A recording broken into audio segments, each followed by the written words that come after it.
ह्या सर्व सुकामेव्याचे लाडू बनवू आणि चवीने खाऊ। तर त्यासाठी काय करायचं आहे, खजूर आहेत। खजूर सर्व सुकामेव्यापेक्षा जास्त प्रमाणात घेतले आहेत आणि त्याची बी काढून घ्यायची आहे।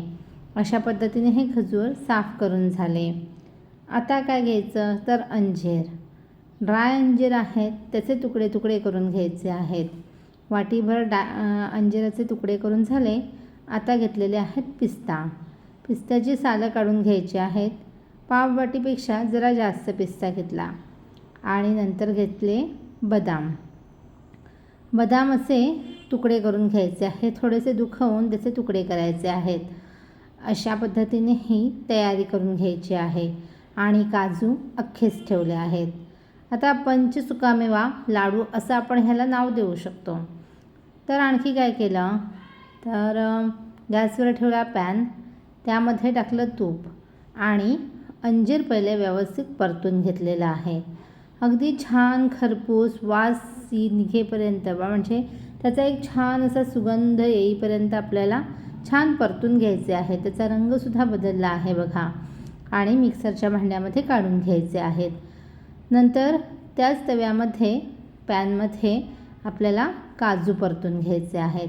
काजू पण छान लालसर करून घ्यायचे आहेत, थोडेसे क्रिस्पी, आणि मिक्सरच्या भांड्यात काढायचे। मिक्सरच्या भांड्यात जर गरम गरम टाकायचं नसेल तर एका वेगळ्या भांड्यामध्ये काढून नंतर मिक्सरच्या भांड्यात टाकला तरीही चालतं। नंतर टाकले बदाम, बदाम पण छान तुपावर परतून घ्यायचे। काय करायचं, गॅस कमी करायचा आणि हे सगळे सुकामेवा व्यवस्थित परतून घ्यायचे मंद गॅसवर आणि खरपूस परतून घ्यायचे, म्हणजे लाडू टिकतात चांगले। आता हे सुद्धा आपण मिक्सरच्या भांड्यामध्ये काढून घेतलेलं आहे। जरी हे मिक्सरच्या भांड्यामध्ये काढले तरीसुद्धा थंड झाल्याशिवाय मिक्सर चालू करायचा नाही आहे बरं का। आणि नंतर खजूर, खजूर पण अगदी व्यवस्थित परतून घ्यायचे, छान त्याचा रंग बदलेपर्यंत आपल्याला खजूर परतून घ्यायचे आहेत। मोकळा मोकळा करून प्रत्येक खजूर परतला जाईल याची दक्षता घ्यायची, कारण की या लाडवामध्ये आपल्याला कोणत्याही प्रकारे साखर, गूळ, मध असं काहीही वापरायचं नाही आहे। खजुराचा आणि अंजिराचा जो गोडवा आहे ना, हाच गोडवा ह्या लाडवाला पुरेसा ठरणार आहे। मग थोडं थंड केल्यानंतर मिक्सरचं भांडंला झाकण लावलं आणि गिरकी मारून घेतलेली आहे। थोड्या थोड्या वेळाने गिरकी मारून घ्यायची आणि आपल्याला जसं जाडं भरडं पाहिजे आहे तसं मिश्रण तयार करून घ्यायचं। आता बघा सगळा सुकामेवा व्यवस्थित जाडा भरडा बारीक झालेला आहे।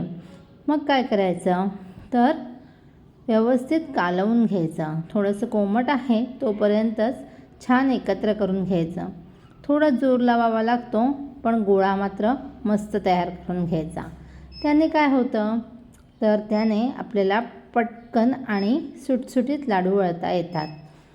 तर अशा पद्धतीने आपण व्यवस्थित मळून घ्यायचा आहे। हा बघा एक मोठा गोळा तयार झाला आणि त्याचे आता पट पट पट लाडू तयार होतील। अशा पद्धतीने आपण झटपट पटापट लाडू तयार केलेले आहेत। हे लाडू फार मोठे करायचे नाही आहेत, लिंबाच्या साईज एवढे करायचे आहेत, कारण की एक लाडू तेवढासा पुरेसा असतो, कारण की बऱ्यापैकी सुकामेवा आहे आणि याच्यामध्ये आपल्याला पाहिजे असतील तर भोपळ्याच्या बिया आणि आणखी काही सुकामेव्याचे प्रकार असतील तर ते वापरले तरीही चालतात। तर तुम्हाला हे लाडू कसे वाटले हे मला नक्की सांगा। तुम्ही हे लाडू घरामध्ये करतच असाल तर कोणत्या पद्धतीने करता ते देखील सांगा। ही रेसिपी आवडली असेल तर लाईक करा आणि शेअर करा, चॅनलला व्हिजिट द्या आणि सबस्क्राईब करायला विसरू नका। तुमच्याकडे आणखी कोणकोणत्या रेसिपी बनतात ते सुद्धा मला कमेंटमध्ये नक्की सांगा। Thank you so much.